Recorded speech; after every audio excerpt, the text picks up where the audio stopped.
Good afternoon, ladies and gentlemen. Welcome to today's meeting of the South Planning Committee. So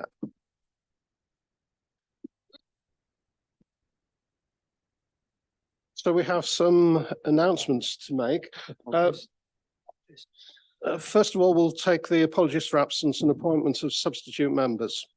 Do we have any? Thank you, Chair. Apologies from Councillors Banbridge, Councillors Cooper and Councillor Sharps. There are no substitutes. Thank you, Chair. Thank you very much. Declarations of interest, are there any? Mr. Pritchard? For the absentee the last panel meeting, I had some domestic emergencies occur, and I must admit they took preference over this particular meeting. So please accept my apologies. Thank you very much. But you're here now, so thank you. Yeah, okay. Councillor Barrett? Yeah, just to extend apologies for Councillor Hack, death in the family. Oh, sorry to hear that. Item 3, the minutes. Can we approve the minutes? Are we agree? Oh, sorry, Councillor Barter. As one of the ward members for Paulsbury and the normal contact for Paulsbury Parish Council, I think it's probably best that I don't vote on this one and don't participate in debate. I would be very grateful for my 3 minutes of fame as a ward member, though. Yeah.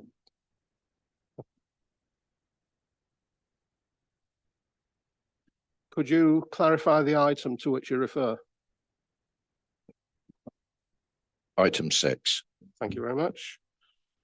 Chairman's announcements. Members of the public are permitted to film, broadcast and report on the meeting, subject to the efficient running of the meeting not being affected. Only those people who've registered in line with the committee's speaking procedure may address the committee. Members of the public are requested not to call out during the committee's discussions on any item. This meeting is being webcast on the Council's corporate YouTube channel. Therefore, could all those speaking please utilise their microphones when doing so? So there's a microphone for the public speakers in front of me here, and all the members have microphones. Yeah.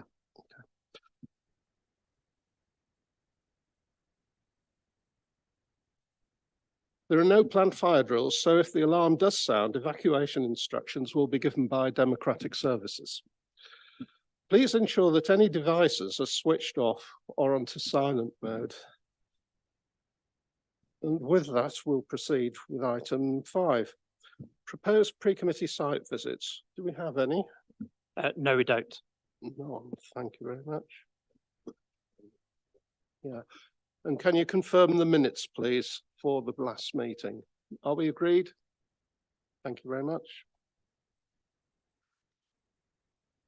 Our first application is item 6, land north of Longcroft Lane, Paulsbury. And before we start that meeting, that item, I'd like to draw attention to paragraph 7.1 of the officer's report, and I'll read it out to you all. That's on page 20 of the report pack. The scope of this application.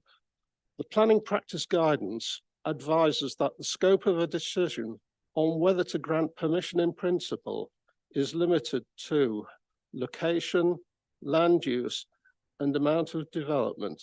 All other matters are deferred to a subsequent technical details consent stage.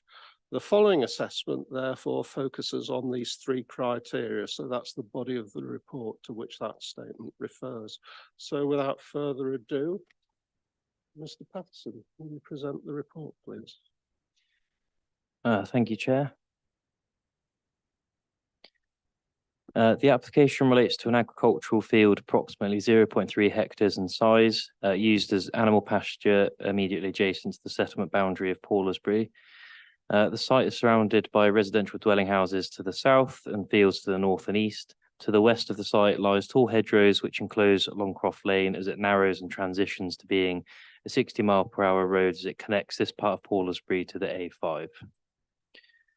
Please note that this application for permission in principle And as per the Town and Country Planning Permission in Principle Order 2017 as amended, decision makers can only assess matters relating specifically to location, land use, and amount of development being proposed, and no other planning matters may be considered as part of this application. Please note that no plans are required or have been submitted as part of this application other than the location plan. The applicant is only required to submit a location plan and a lower and upper range of dwellings being proposed, which they have done. This application is for permission in principle for between 2 and 4 dwellings on the site. This application follows a recent appeal decision on the same site for a nearly identical development. The appeal decision has been provided as Appendix 1. The planning inspector stated that highways issues which formed the reason for refusal on that application, but better dealt with at the technical details consent stage and should not prevent the granting of planning permission in principle. The appeal was only dismissed due to the description of development failing to include the self-build element of the proposed development. For the avoidance of doubt, I'll read out the entirety of paragraph 17 of that appeal decision. The limited information provided with the appeal application is commensurate with the nature of the permission in principle stage process, which purely seeks to determine whether the location, land use, and amount of development is acceptable in principle. These highways aspects are more appropriately determined as part of technical details consent stage, and there can be no guarantee that just because a permission in principle has been granted, that a technical details stage consent application will follow. It takes approval of both stages for a planning permission to be secured. Thus, while I accept that there is limited information provided to indicate that a safe and suitable access can be delivered, these details would come forward as part of any technical details consent stage application in any event. So we'll just go through the site photos. They should be quite self-explanatory. This is the access to the site, obviously next to an access with a neighbour. And then you can see access to the site here, and then Longcroft Lane as it narrows to a single track and 60 miles an hour. This is a view further back of Longcroft Lane. It's a view across the application site. Across the application site from the neighbour's driveway. This is along the western boundary of the site. Obviously, you can see the hedgerow which encloses part of Longcroft Lane.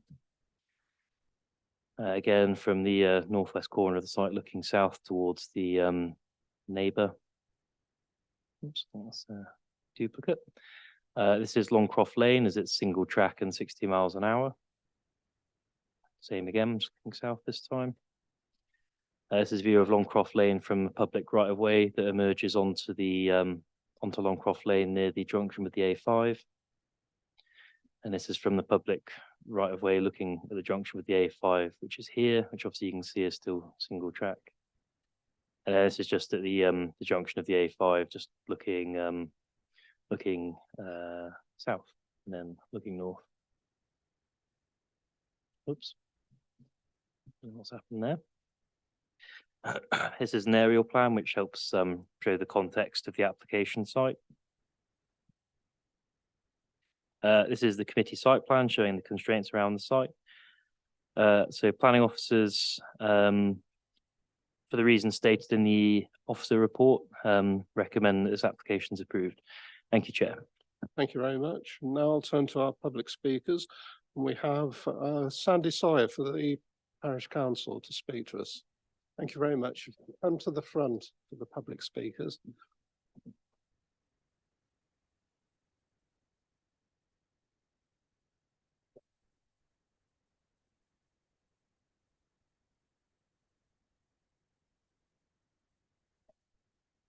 And there's a button that you press in the base of the microphone to speak. So a red light will come on, and please speak when you're ready. Thank you. Mr. Chairman, ladies and gentlemen. If you could speak closer to the microphone. Okay. I'm afraid you've sort of blown the initial part of my argument out to the water. For those of you who don't know the area, Longcroft Lane is exactly as it is described. It is a lane. It is part of an old medieval holloway, of which there are 2 in Poulsbury. There are very few holloways still left around the country, fewer less in the county. And Longcroft Lane is one of them. It's a very narrow, single-track lane, exactly as described, with no passing places. It's bounded by the high banks and hedgerows that you've seen. In places, it has grass down the middle. It's very unsuitable for any sort of large vehicle. And as a car driver myself, I do not go down that lane. Neither do I go down the other Holloway. They are to be avoided at all costs. There are 3 other roads in and out of the village eminently suitable for driving on. Both of these old lanes meet the A5. Those of you who drive up and down the A5 and maybe do not know the area too well, neither of them are signposted off the A5. I think that says quite a lot, but I won't go on about that because we know about the highways issues.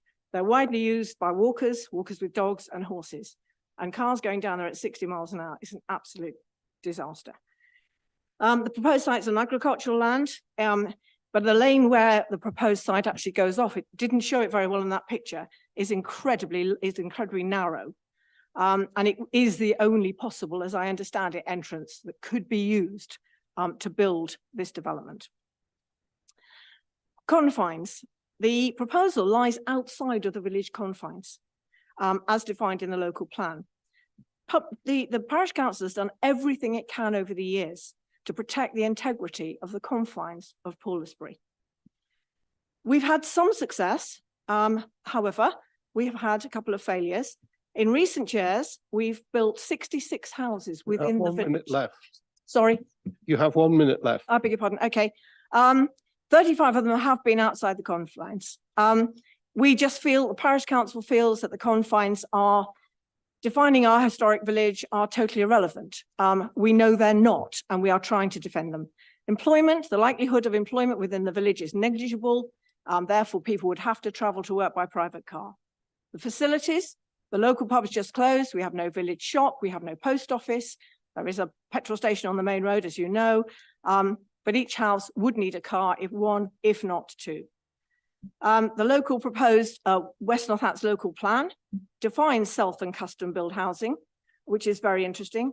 Paulsbury currently has 2 self-build projects within the village, which were granted approval several years ago. Both were started relatively quickly and within the timeframe specified in the planning approval. Neither are yet lived in. One almost has a house. Thank you. I must It stop you stands there. on. Thank you very much. If you'd remain there in case of questions from the Oh. members. Are there any questions for Ms. Sawyer? No? Thank you very much.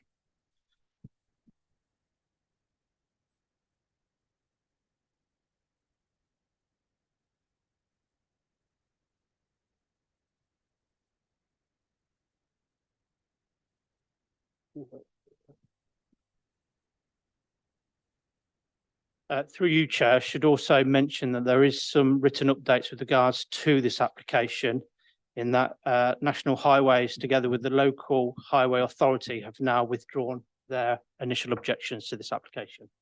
Thank you, Chair. Thank you very much. And now we have Councillor Ian McCord to speak to us as a local ward member, and you have up to 6 minutes.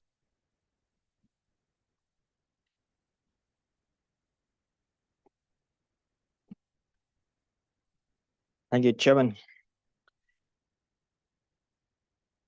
Colleagues, why are we here? The Town and Country Planning Act allows for a local authority to decline to determine an application where it has been dismissed at appeal and where, in the opinion of the authority, there has been no significant change. I'm sure members will read at paragraph 3.3. It should be noted that this application is identical to the above application, which was refused at committee and subsequently dismissed at appeal. That easily falls within the definition of no significant change, as the authority is admitting no change at all. Then we head into the wacky world of planning in principle, saying this is a suitable one to be developed, but later say, well, yes, we did say you could build a house there, but you cannot necessarily access that house. Surely a basic assessment of the suitability of a site must be access. It is more than a technical detail. Are we seriously to believe that if we say yes today, next month, when the detailed application comes along, we then say, no, the access is unsuitable, to which the applicant, I fear, would rightly say, this council is having a laugh. As part of the plan making process, local authorities have to have strategic housing land availability assessment, the SHLA. And reading the guidance that local authorities get for that, access is included as a factor for suitability for a large site. It's mad. It's not allowed for a small one. If we allow this plot to be given permission in principle, we are saying you need to fly in all your materials by helicopter and likewise use similar means to come and go, as vehicular access will be flagged as a problem by local highways and national highways. And whilst it may be true what has just been said, that they have withdrawn their objections, it's only on the planning in principle. I think they're both saying we'll come back to this later. But there are other reasons to object to this other than access. In relation to the self-build policies that this council has, I ask members to consider what the report says. Demand. Looking at the register, there are just 2 entries that specifically name Poultersbury, but you can argue that there is demand where the other criteria are used, within 10 miles of Towcester, within 15 miles of Northampton, etc. The report at paragraph 7.6 notes that the council has an oversupply of these plots. But as the law requires a register of individuals and associations of individuals who wish to self-build, 3 or 4 would imply an association of individuals. Can we please be advised how many associations of individuals are on the register? Moving on. Another ruse recently at Pottersbury was to change a PIP that had been agreed from 5 or 6 to 8 or 9. And this principal application for the 8 or 9 was refused on the 4th of December 23.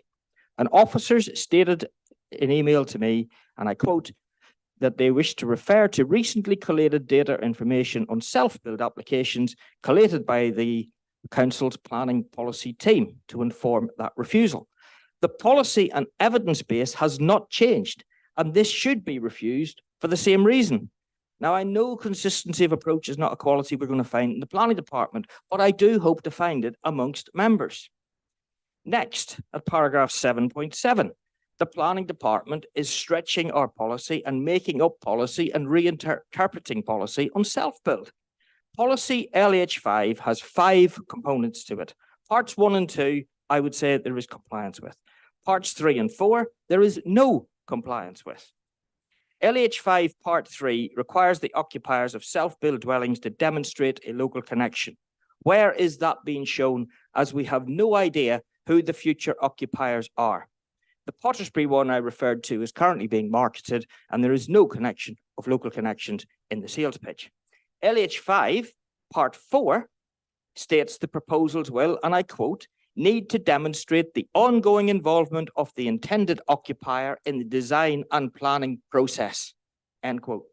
It does not say that we need a legal agreement, rather that there, in my view, there should be at least 3 or 4 or 6 or 8 residents here tonight taking an interest in our proceedings, their dream home of getting the first stages of planning permission. Where are they? Do they exist? This is part of the planning process. And to comply with the policy, the intended occupiers should be here. This is simply a developer application from a limited company for houses like the last one, except now they attempt to find a clever ruse around the policy by putting self-build in the title. And it would appear that this is fully supported by the planning department. The Self-Build and Custom Housing Act of 2015 gives the definition that self-build means the building or completion by, and I'm quoting here, individuals, associations of individuals, or persons working with or for individuals or associations of individuals, and goes on to say that self-build is a potential owner-occupier. Hence, we ask for the local connection and the involvement of a future resident. The Act also states that a builder building a house for someone else for their design is not self-build. The need for the proposed future legal agreement shows how the PIP route is just not suitable for self-build applications. And further nonsense that you find at 8.1 on SIL payments, a self-build is genuinely exempt from CIL, and that should have been in the report. Colleagues, I just ask you to enforce our policy, read the words and ask, does it comply or not? I must stop you. There's there. no need to make up anything Councillor else. McCord? Thank you very much. If you'd remain there in case of questions from members.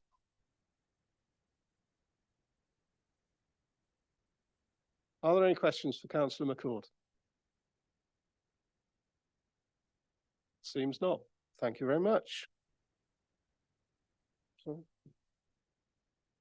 Councillor Barter. Thank you. Having called this in, essentially on the basis of highways, or primarily on the basis of highways issues, I note that the highways objections have not so much been withdrawn as deferred until a later stage. All I can say is that the access is inherent in the site. It's not a detail.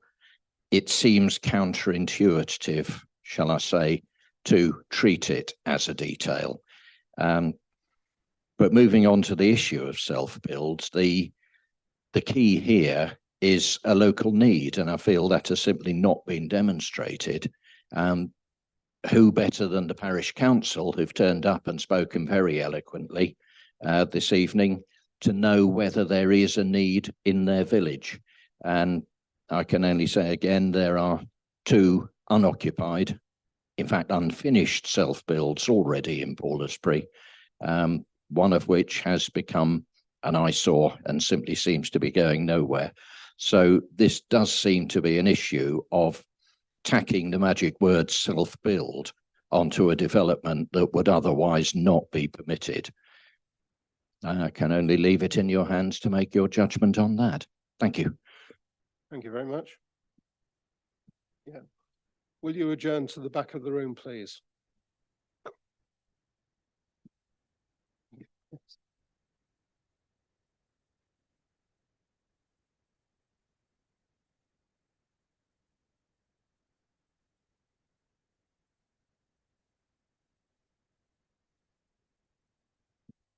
Are there any questions to officers? Councillor Pritchard. Thank you, Chair. You start by, should we say, you stated by your introduction that could be 2 or 4 houses. Which one is it? It could be between 2 and 4. So why is it between 2 and 4? It's either a situation where they either require 2 or they require 4.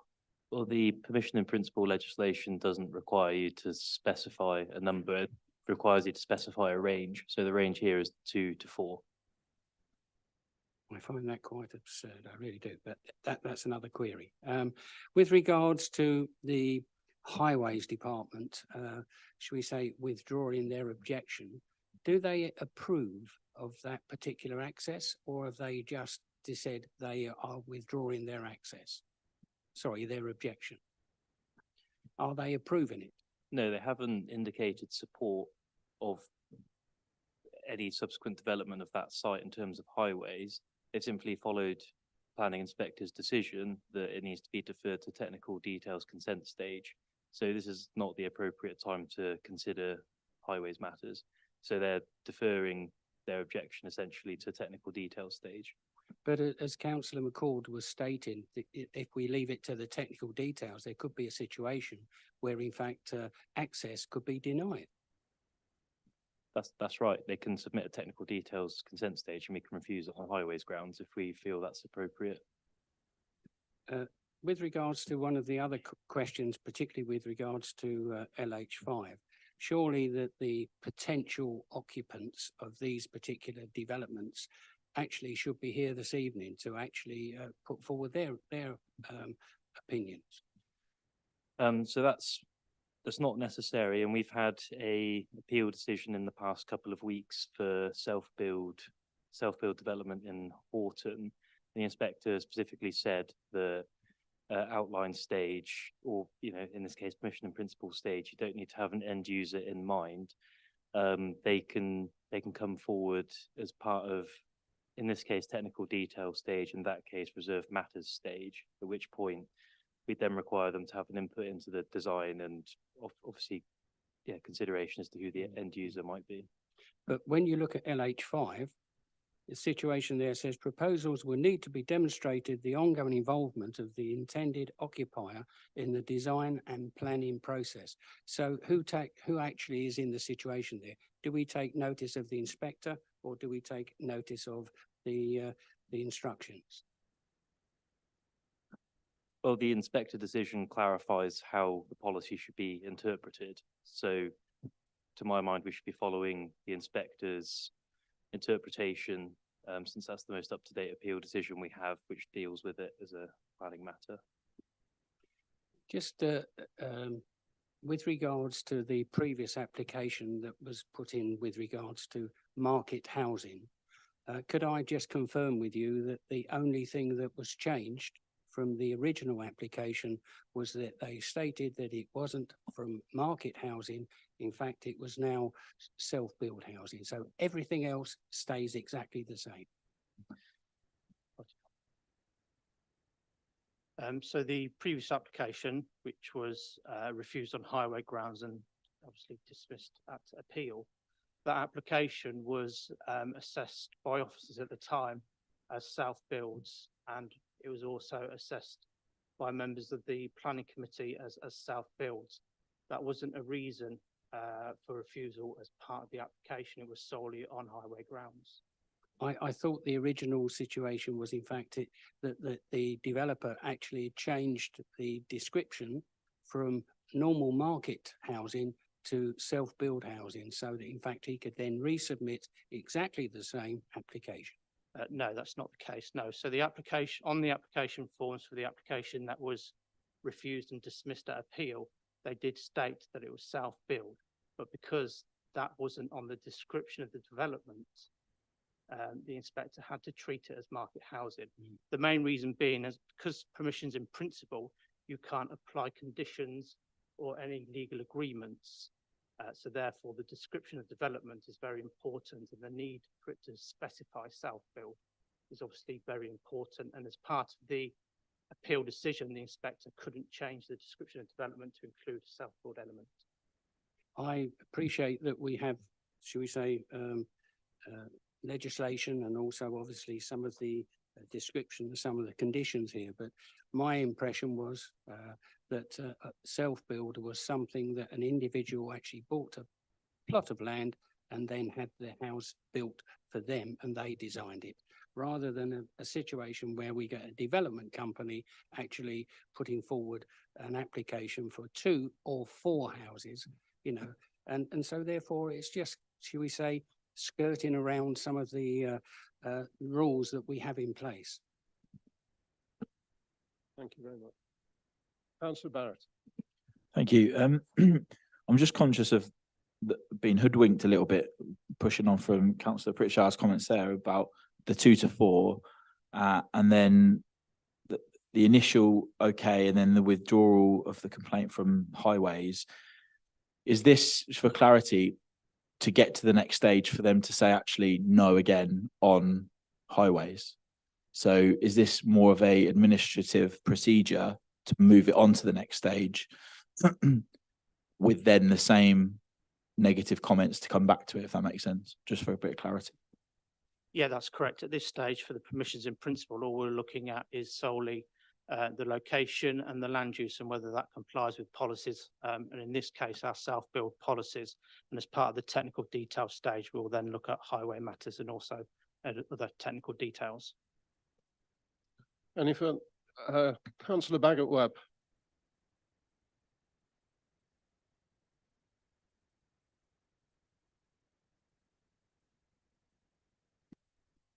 Could you try the next microphone, Tony? Oh, thank you. Come 2 directions. First of all, just want to talk about the confines of Poolesbury, because I've driven there, so I know the area slightly. As you come off the A5, you've got a group of properties, but then those properties cease, and then you drive up the lane to get to Poolesbury. So are those initial properties where the land is adjacent to part of Poolesbury or not? Just trying to Yeah, determine. they're within the settlement confines of Poolesbury. So there's a small piece that's a confine, then open land, and then another confine.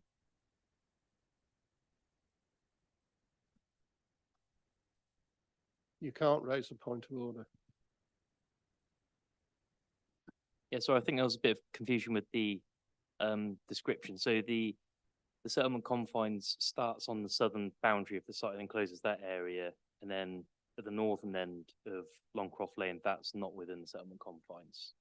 So there is land between the properties we're referring to and then the main part of the village. Yeah, I'm struggling to follow the description a little bit, but I think Well, it's quite clear on the picture you showed. There's a number of properties. So you come off the A5. Yeah. Drive a short distance, come to a group of properties, then you come to the field that's being talked about for the 2 to 4 properties, and then Paulsbury is beyond fields again. You see Longcroft Lane again, please. You look at the picture.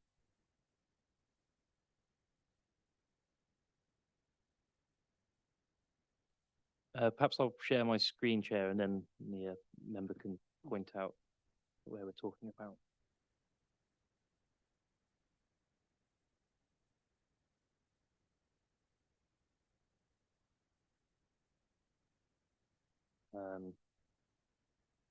So yes, obviously you've got the application site here. The settlement confines encloses these dwellings down here. So I wasn't sure if you're referring to So properties off to the top of the map, which are outside the settlement confines. Yeah. There's some properties there. That is, but does that then continue into Paulsbury? Because I thought there was a gap. I may be wrong seeing it again that way. So if you go to the bottom of the map, that becomes the centre of Paulsbury, does it? Yeah, I think it does from the one. Okay, thank you. You've just clarified that. I was a bit confused. I thought there was a sort of a group of properties in a field and then there was another field. I'll withdraw that. So I'll come to the main point then on self-build. I am really struggling with this one. Do you have a question? Yeah, that's what I'm going to come to. That's what I'm saying. I'm struggling with trying to understand. Self-build, as far as I'm aware, it's a demand and somebody already wants that property, as opposed to a developer building a group of properties for sale. So how can it be self-build if it appears to be a developer defining we need 2 to 4 properties? He doesn't know how many we need at the moment because there's no applicants to build them. So I thought self-build was, I would like a house on this field and therefore I'm going to work with a builder to do so. So can we clarify how this can be self-build if it's a developer seeking permission? Mr. Gill, are you coming in here? Yes, please, Chair. Thank you. Could you speak closer to the mic, please? Yes, Thank you. the guidance specifies what is a self-building custom house building. It says that self-building custom house building covers a wide spectrum for projects where individuals are involved in building or managing the construction of their home from beginning to end, to projects where individuals commission their homes, making key designs and layout decisions, but the home is built ready for occupation and brackets as turnkey. The Self-Build and Custom House Building Act 2015, as amended by the Housing and Planning Act 2016, provides a legal definition of self-building custom house building. The Act does not distinguish between self-building custom house building and provides that both are where an individual, an association of individuals or persons working with or for individuals or association of individuals build or complete houses to be occupied by homes by those individuals. I hope that answers your question, sir.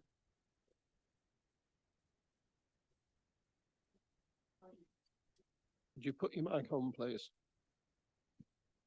Well, I'm trying to clarify what you're saying. So a person can buy a piece of land and then get an architect to design 2 or 3 different type of properties, and that becomes a custom build as opposed to a large company building an estate. And therefore you can then sell those to anybody that wants to come forward and buy it. And whereas self-build to me is I, as an individual, would like to put a house on that piece of land, or two houses, doesn't matter.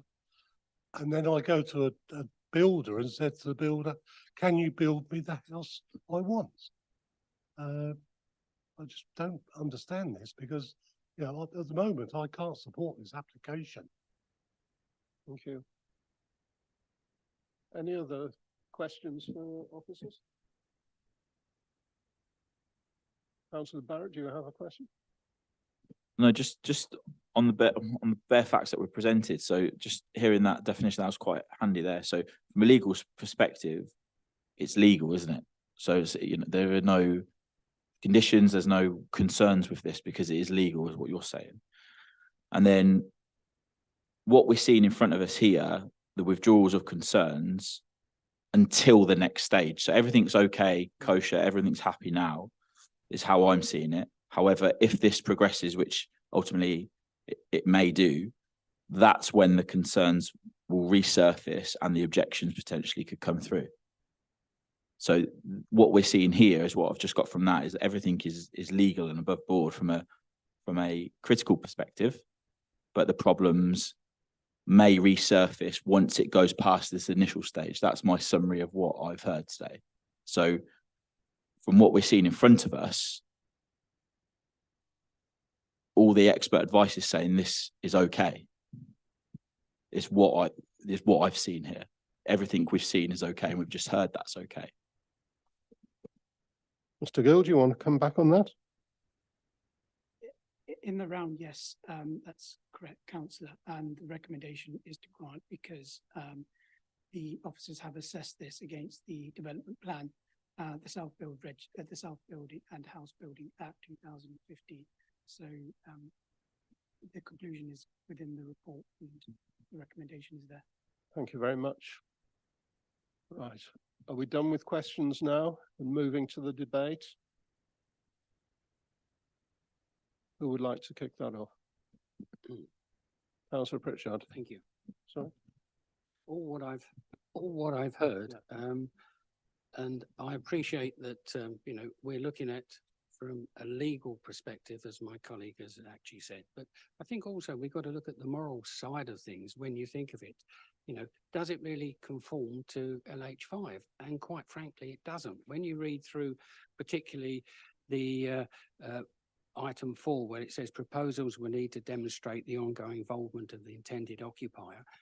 And also it states that there is a situation there where local inhabitants actually should be identified, and also what access, or should we say, what activities have actually been put forward with regards to identifying potential users. And secondly, if we're in a situation where we can either have 2 or we can have 4 houses, you know, I find that so obscure because obviously you're either going to have 2 or you're going to have 4. But also when you look at the application or the applicant is actually a commercial company, not an individual. And when you look at, you know, it is outside the village confines. You're in a situation there where you've got the national highways have shall we say, withdrawn their objections, but it doesn't mean to say that they've actually approved it. And I've been to this particular lane, and quite frankly, when you actually drive down it and towards the A5, if in fact the vehicle that goes down there and stops at the A5, nobody that was either turning right or turning left off the A5 can actually access that lane with that car there. So therefore, you're going to get vehicles that are actually going to be stationary on the A5. And quite frankly, when you actually drive the A5, as I do, on significant amount of times, that is very, very dangerous indeed. No wonder National Highways have not actually approved it. They've actually just withdrawn their application. And once again, as I said, it's outside of the village confines. So therefore, I will not be actually submitting and actually approving this application. Thank you very much. Councillor Barrett. Thank you. I appreciate all of those concerns, but I don't think those concerns are for today. I think we have to treat what we see right in front of us. We have to listen to the experts, the officer's view, those concerns that you've raised are logical. They're logical arguments, but I don't think in what we can see today, they're not for today. On the principle of what we've got in front of us, they may be ones for the future, absolutely. But what you've got in front of you today, I don't think you can assume that. I don't think we can rule on that. I think we have to listen to what the experts have said. What you're saying at a later date, maybe in 3 months' time, maybe never. But I don't think we have, I don't feel comfortable at all in making assertions and drifting off what is factually in front of us and have what we have heard collectively, we've all heard from experts in the room. So If we actually approve this situation, Hang on, know, wait, it's- can you wait until you're called? Have you finished, councillor Barrett? Yeah. if you wait to, Councillor Clubley. Yeah, well, my first point is around the village confines, because I think that it's really important that we stick within those confines. Because if we start approving things outside of the confines, that's going to open up planning applications across the county. They're there for a reason. And I think that is a major consideration. I had the misfortune quite recently of going down this lane by mistake. I know the planning officer kept referring to 60 miles an hour, but you'd only go 60 miles an hour down there if you had a death wish. It's not a site for development. The access point would be absolutely dreadful. It's too dangerous. I don't think that it complies with LH5. There's no local need whatsoever for self builds around this area. There has been no evidence of the developers working with individuals. And quite simply, I see this as developer speculation, trying to get hold of a piece of land. So I can't support this application for those reasons. Thank you very much. Would you like to come in now, Mr. Lowe? Yes, just on a few points from what I've heard. With regards to self builds policy, LH5 says that they are sites immediately adjoining settlement confines, so not within, but immediately adjoining.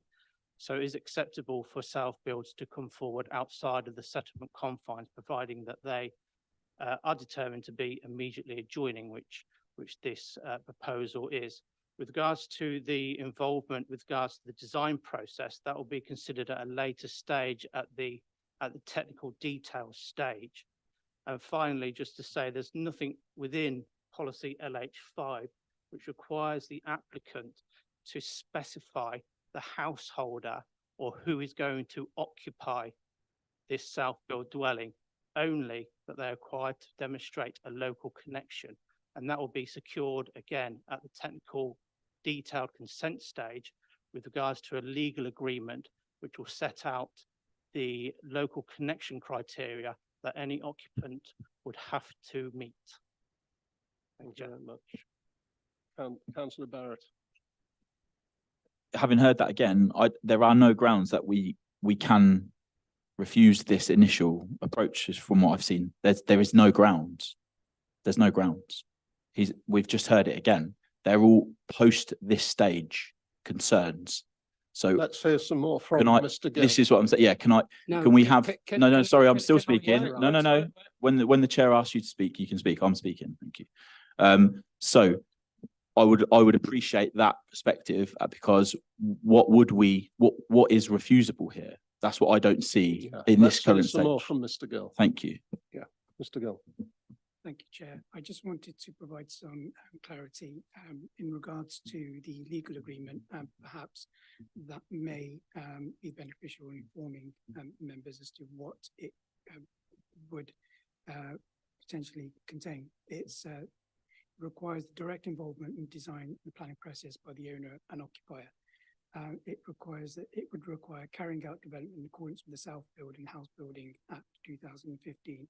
And prevent and say that not to occupy or allow first occupation until evidence of the person occupying has demonstrated a local connection, and not to allow dwelling to be occupied by anyone who is not on the self-build register. And such agreements, if they are breached, are enforceable by injunction. That's the only thing I wanted to add, Chair. Thank you. Councillor Bagot-Webb. Thank you. I hear what's being said legally, and I guess I've got to go with that part. But what's not being discussed, and we have turned down applications before, is on outside the confines.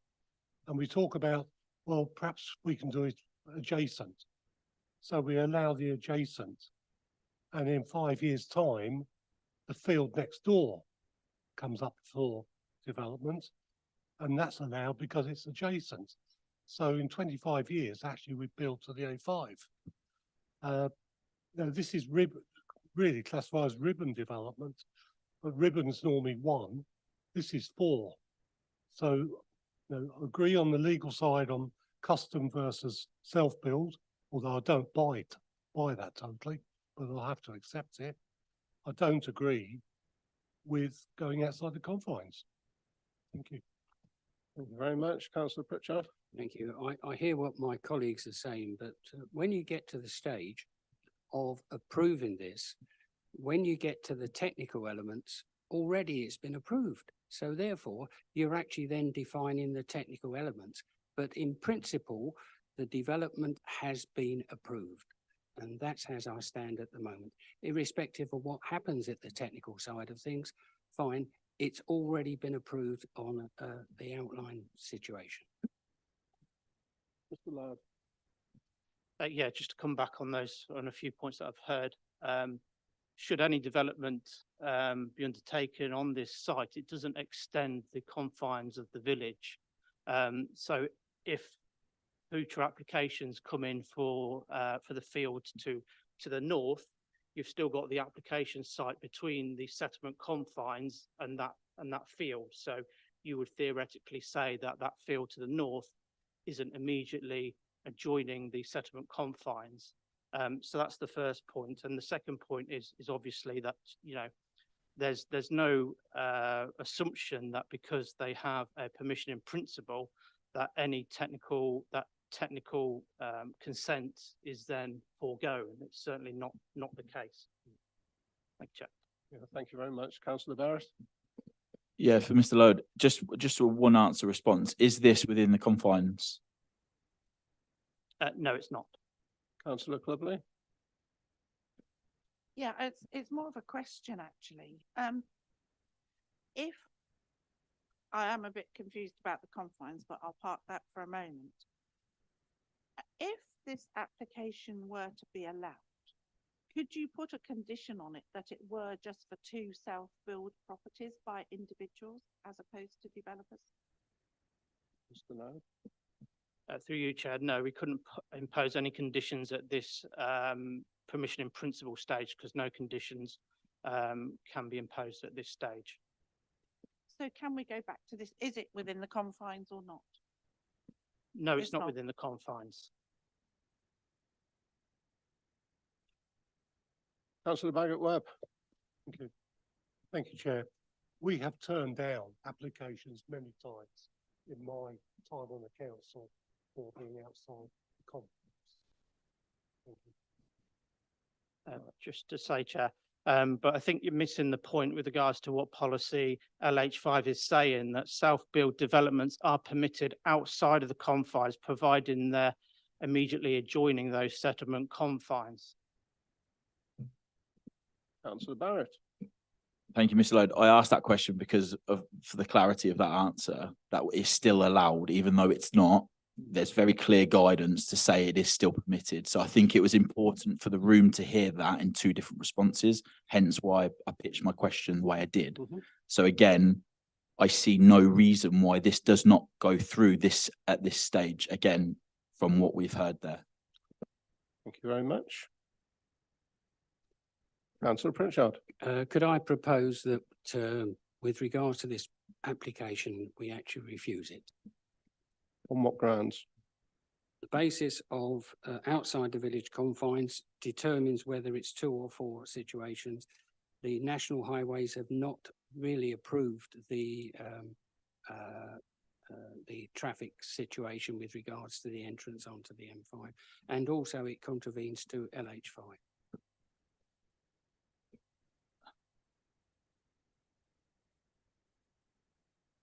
Proposal. Thank you. Councillor Barrett. Can speak on the proposal. Thank you, Chair. What's just been said is factually incorrect, so it's not grounds to disapprove that. So I just want that noted. They're not grounds to refuse. Thank you. Thank you. We have a proposal before us. Do we have a seconder? Thank you. Councillor Clubley. Please, can you confirm the proposal, Mr. Woods? Thank you, Chair. Proposal from Councillor Pritchard is to refuse this application contrary to officer recommendations, on the grounds of non-approval from highways and access issues. It is outside of the village confines and therefore contrary to the local plan, and is also contrary to policy LH5, as there's been no demonstrated self-build need in the area. Has anybody got anything to add to that proposal or any comments? Any comments from anyone on that proposal? Can I just come in, please, Yes, Chair? Mr. Loud. Just on a few points, obviously, the previous application, we assessed it as a self-build, so nothing has changed, and committee members determined it as a self-build, and it wasn't a reason for refusal. The only reason for refusal was on highway grounds. So I would air caution on refusing this now as a self-build, because that was not a reason that it was refused on previously. With regards to policy LH5, it allows these developments outside the settlement confines. So that can't be a reason for refusal against policy LH5 because it is permitted outside of the settlement confines. Councillor Barrett. Okay, again, we've just heard reasons why what Councillor Pritchard has just recommended can't physically happen. So can you please, well, can we go to a vote on that, because we're giving grounds for appeal straight away, because it's not an appropriate step forward. So I cannot support that, because it differs so far from the law, the legal experts. We're doing there's no, excuse me, I'm talking. I don't appreciate you talking over me. Let that be minuted. You've done that twice now. I've made a proposal. I've been We're now invited to voting on speak by the chair. Can you please turn your microphone off and have some respect? Thank you. Yeah. Do you wish to do you wish to modify your proposal, Councillor Pritchard, No, in the I light don't. of what you've heard from Mr. Loud? No, I don't. Okay. Does anyone else wish to speak on the proposal? Councillor Baggott-Webb. My general feeling is I'm against, but everything we've heard from a legal perspective says, you know, and I hear what my colleague over here says about LH5, but if it's not applicable legally, and if it is self-build and you can build in an adjacent field to the confines, if that is the legal position, then we as the committee are going against legal advice, and we're likely to be overturned at appeal anyway because we went against the law. So, I say, I don't agree with what is being proposed, but also I can't follow it if we are against what the law says on this application. Mr. Gill. So I just wanted to clarify some comments there in regards to the legal advice. I've laid out what the legal agreement would require in order for it to be policy compliant, and the officers have outlined what the policy requirements are. I've also reiterated the definition of self-build and the guidance, planning guidance. So those are the legal considerations. But you've heard the officers, planning officers, in regards to the policy recommendations and how they apply. So it's just not legal. It's Thank you. So does anyone wish to speak before I move to the vote? Would you like to give us the proposal again, please, Mr. Woods? Thank you, Chair. I was just going to clarify that due to the numbers we have tonight, in the event of a tie, the chair will have a casting vote. And you will be required to specify which way you are voting. So again, as you put it back to Councillor Pritchard, who did not wish to modify the proposal in any way on the basis of officer advice. So Again, the proposal is to refuse the application contrary to the officer recommendations due to non-approval from highways and access issues. The matter of the application site being outside of the village confines, and the matter on policy LH5 as well. Thank you very much. All those in favour of that proposal, please show. 2. Those against? Any abstentions? Thank you very much. Yeah, the motion's lost. We need to vote on what we've got now, the recommendation.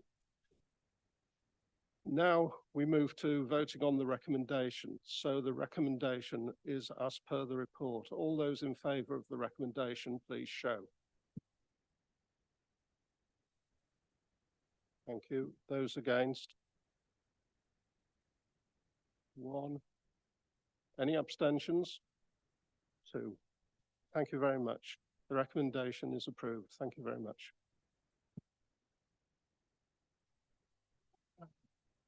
We'll now have a short break for refreshments.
Item 7, Clark's Orchard, Whedon Road, Nether Hayford.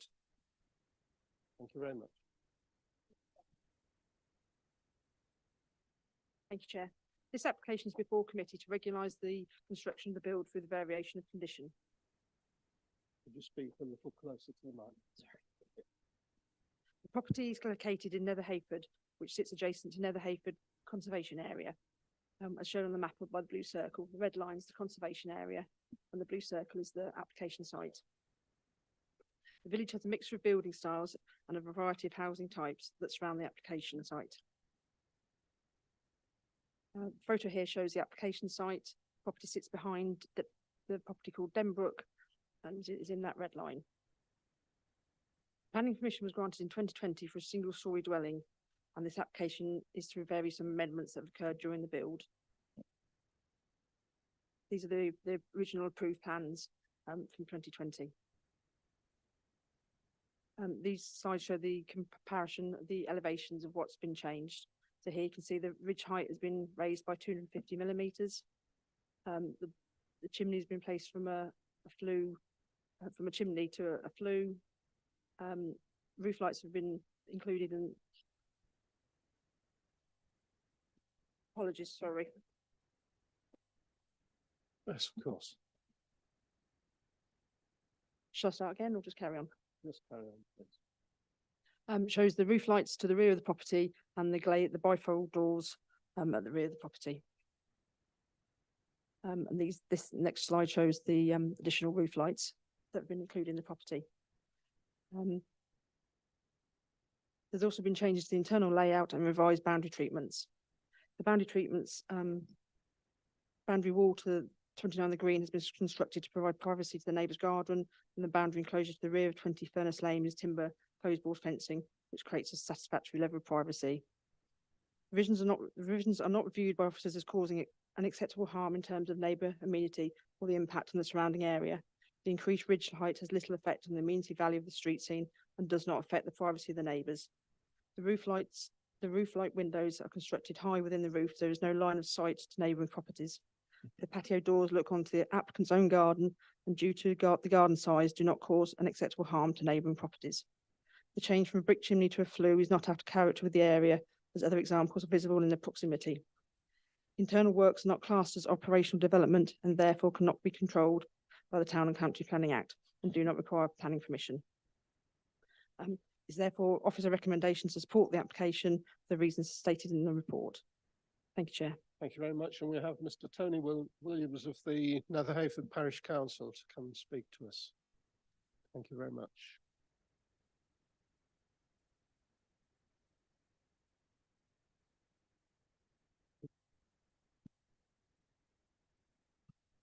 Good evening, councillors. My name is Tony Williams and I lead on planning for Nether Hayford Parish Council, and I'm also representing the immediate neighbours this evening. This is a Trojan horse application, which in essence means that a substantive planning issue has been wrapped up with a number of minor amendments. The substantive issue is the construction of a two-storey property for which permission was explicitly refused by this committee. I'd like to reference the Parish Council's objection to this application. The information in your pack is incorrect and is an objection submitted by a neighbour. There is a long and significant planning history on this site with multiple refusals. On the 1st of January 2019, an application for a two-storey dwelling was refused at committee. The factors for that refusal were well documented and have not changed. On the 4th of December 2020, an application for a single-storey dwelling with associated conditions was approved. With the exception of dormer windows, the dwelling as built is as per the committee refusal dated the 1st of January 2019. In addition, the developer has chosen to ignore key conditions as laid down in the approval from the 4th of December 2020. To regularise these breaches, the developer has made two subsequent applications, both of which have been refused. This latest application seeks the same objective. Nether Hayford Parish Council are clear that the developer should comply with the original permission, reduce the ridge height such that it is single-storey dwelling, and comply with the original associated conditions. Given the absence of cooperation and compliance to date, we would ask West Northants Council to use their enforcement powers accordingly. That was our objection. Just going back to your pack, there's a reference to the ridge height being only 250 millimeters over height. We would contest that, as this is based on a revised datum line that was changed after the original permission was granted. The true overheight is in excess of this.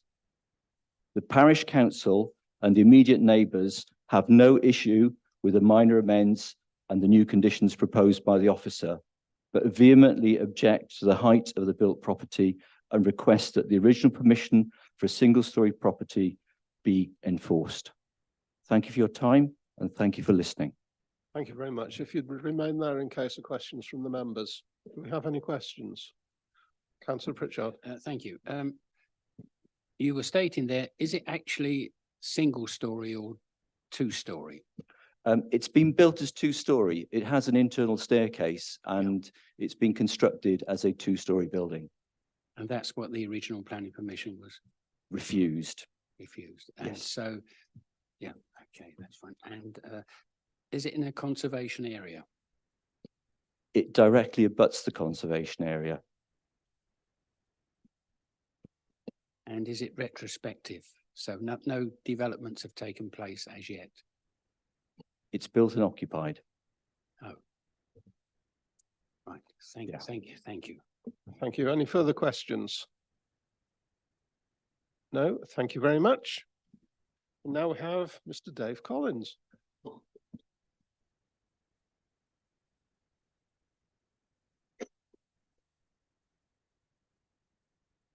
Speaking as the applicant.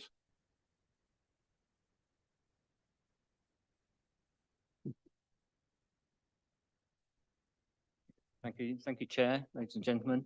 Thank you for giving me the Can you speak opportunity- closer to the microphone? Sorry, thank you for giving me the opportunity to address the members.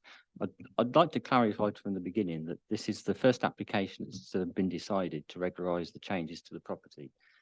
We were advised by the planning officers previously dealing with the application for a dormer bungalow that the changes which were taking place during the course of the construction, that the minor changes now that you're looking at in this application were non-material to the build. We did submit a non-material amendment application. That was an accepted, though both officers had since left the council, and that application for non-material amendment was an accepted. We've subsequently made this application, and the application is solely for the changes that have been highlighted in the report. The increase in the ridge height is 250 millimetres, contrary to the representations that have been made by the parish councillor. There isn't any significant increase above the 250 millimetres as a fact. The 6 changes are the increase in the ridge height, the replacement of the brick chimney with a metal flue, 2 roof lights on the northwest elevation, which is the kitchen elevation, and the kitchen's got a vaulted ceiling. Replacement window and the patio door, also on the northwest elevations, replaced with bifold doors. And there were 2 roof lights put in the attic room in the roof slope. And then as minor changes to the floor layout. This is for a single-storey dwelling that was previously approved. These changes solely relate to the external appearance of that property. The property meets all the separation guidelines that the council operate to. It doesn't cause any overlooking. As I say, it is single-storey. There isn't a staircase in the property that is fixed and used as day-to-day living. While the property is occupied, it is a residential dwelling, but I say the attic floor is just an attic floor at the moment. We're not dealing with a dormer bungalow. We're not dealing with a 2-storey dwelling. It's a single-storey dwelling that was approved some time ago and has since been occupied. We've been looking to try and sort out these changes to try and bring the building back into with a permission that we can work with. I say, hopefully, you recognise that this is quite a minor material change to the dwelling that has been built. Thank you very much. Thank you very much, Mr. Collins. Are there any questions for Mr. Collins? Councillor Bagot-Webb. Thank you, Chair. Just to clarify 2 points you've talked about. You say there is no fixed staircase installed. Is that correct? That's correct, yes. Thank you. And secondly, can you just clarify the ridge height? So based on the original approval to what you've now requested, is that an increase only of 250 mil? It is. The gable width of the property is approximately 6 metres. The approved dwelling had a roof pitch of 45 degrees. In the end, the trusses were made at 47.5 degrees, and that's increased the ridge height by 250 millimetres. Was that a mistake? There or are was there that- are drawings that were submitted with the application that clearly show the difference between the approved scheme and what was actually So built. was that a mistake in the trusses being 45 versus 47.5? I think it was discussed during the build, and for whatever reason, say it was clearly a mistake now because we're still trying to regularise it. It doesn't make any material difference to where the attic floor is and the headroom that's on the attic floor. I say the 250 millimetres is an increase in the ridge itself, but I say the increase within the floor area is marginal, and I say it doesn't make any difference to whether there's an attic floor in there or not. Thank you. Thank you. Are there any further questions for Mr. Collins? Thank you very much. Is there anything in what you've heard, officers, that you wish to come back on? No, nothing really, other than obviously paragraph 7.4, the report obviously sets out the comparisons between the previous applications that was refused in terms of the ridge height and what the ridge height is now. The comparison elevations which were shown during the presentation obviously shows what has changed, and what we're looking at here as part of what was previously approved and what has been undertaken is an increase in the ridge height of 250 millimetres. Thank you very much. Okay. Well, are there any further questions from members? All right, Councillor Bagot-Webb. Nathan, can you just clarify to me, is there a certain angle required for a roof or the snow, etc., to fall off? Is 45 degrees an acceptable? Is 47 acceptable? What is the limit? Was it around- 45 degrees in terms of a pitch of a roof is fairly standard in terms of So construction. what angle is? 45 degrees. Okay. Councillor Barter. Yeah, just some clarification from the paragraph 7.4 that you just quoted from. The fourth line refers to 2 floors. Is what has been built, in your view, a single-storey building compliant with the original planning permission? Because we're not being asked to approve a change to a 2-floor building, are we? We're being asked to approve some changes to the exterior appearance. But is what has already been built compliant with the original planning permission? Mr. Mayor. So perhaps we can bring up the floor plans and the elevations.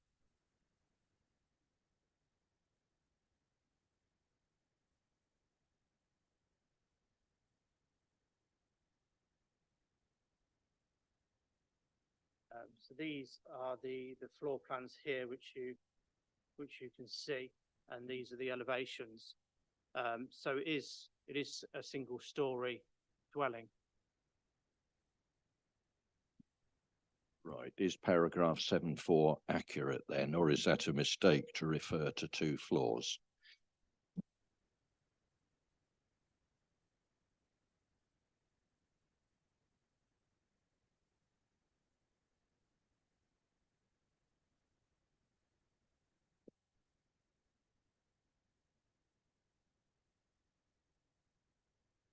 Yeah, sorry, that was a mistake within the report. But from the plans that have been submitted, it only shows a ground floor plan, and there's no staircase within that fixed staircase. Thank you. Right. Any further questions for officers? Moving to the debate, who would like to kick that off? Did one of you effect the call in? Do we know who did the calling? No? Oh, yeah, it was Councillor Brown. He's not here today. Okay. We have a recommendation for approval before us. Councillor Barter. There. Mhm. I just wonder if there's anything we ought to do to reinforce that this building can only ever be a single-story building. I know it might have an attic. I've got an attic. I understand that. But what we obviously don't want to see is creep towards, or without further planning permission, I suppose, towards a two-story building. Is there anything we can do to clarify that and enforce it? Mr. Loud. Through you, Chair, I think imposing any condition to say that it should not have any staircase or no internal alteration should be undertaken would be unreasonable, because internal alterations wouldn't themselves require planning permission for this proposal. So at a later stage, if they wanted to put a staircase and create living accommodation within the roof space, then they could do that without planning permission. Who's coming in next? Councillor Barrett? Yeah, for Mr. Loud. So there's no principal objection to anything you've seen in front of you today, just for clarity again. And we can't have any preventative measures, again, just for clarity for the group. Yeah, that's correct. We've obviously assessed the application and determined that it's acceptable in accordance with our policies within the development plan. And yes, we wouldn't be able to condition no alterations internally because them themselves don't require planning permission. So it will be considered unreasonable. Thank you very much. Are there any other views? Councillor Pritchard? Just one. What weight do applications do you put on when it's retrospective? No weight, no material considerations, whether they're retrospective or otherwise. Would anyone like to make me a proposal? Councillor Barrett? Yeah, I see no reasons why, any reason to reject what we've seen in front of us. And I suggest we go with the officer's advice and pass that. Yeah, okay. So you're recommending the approval. Right, thank you very much. Do we have a seconder? Councillor Bagot-Webb, does anyone wish to speak? No? All those in favour of the recommendation, please show.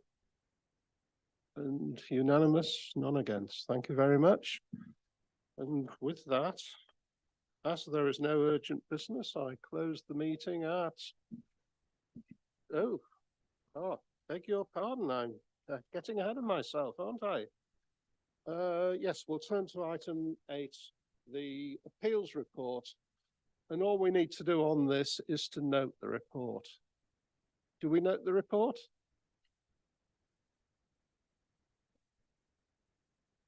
We do. All those in favour?